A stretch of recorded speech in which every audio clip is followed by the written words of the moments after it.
Good day. Today we want to look at what is called the Wronskian. That is the Wronskian. So the Wronskian of a set of functions from Z1, Z2 up to Zn on this interval A to B. You know, when you talk about solutions, the solution to every equation is actually on a particular interval. So from this interval A to B, having the property that each of the function possesses n-1 derivatives on this interval is the determinant. That is, if you are given a set of functions and you are asked to find the Wronskian of that set of functions, what you are going to do is that, let's say you are given just maybe two set of functions, just Z1 and Z2. The Wronskian will be the determinant of the set of functions. So this one will be the first one, is the set of functions. Write it out. Then you go ahead and find the first derivative of the first functions. Go ahead and find the second derivative, depending on the number of derivatives. But the property, there is this property that that each function possesses n-1 derivative. So if it is third order, you are going to stop at this point. If the second order, you stop at z prime, the first derivative. So, but when you generalize the nth order, then you stop at z-1n, z into superscript n-1. So this is how to find the Wronskian of a set of functions. So under differential second or nth order linear differential equations, we do talk about the Wronskian of that function. So we are going to take a theorem.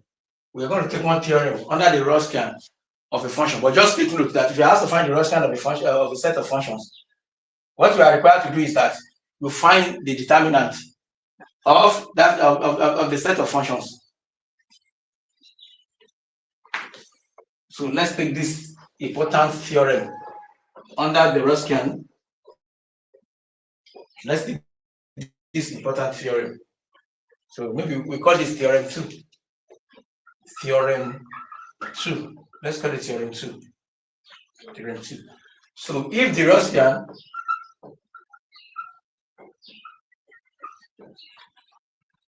of a set of n functions defined on the interval A to B, defined on the interval B, is non-zero for at least one point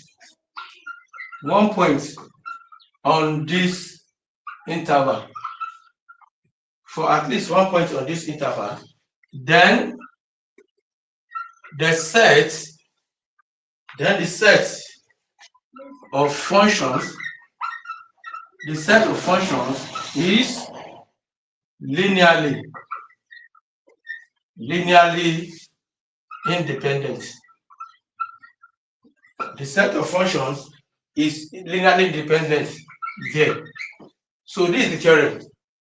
We call it is called theorem 2. That if the Wronskian of a set of n functions defined on this interval, as I've said earlier on, every solution to differential equations is on a particular interval, is non-zero for at least 1 point on this interval, then the set of functions is linearly independent. So if the Wronskian is identically 0 on this interval, and if each of the function is a solution to this same linear differential equations, then the set of function is linearly independent. So let's take notes.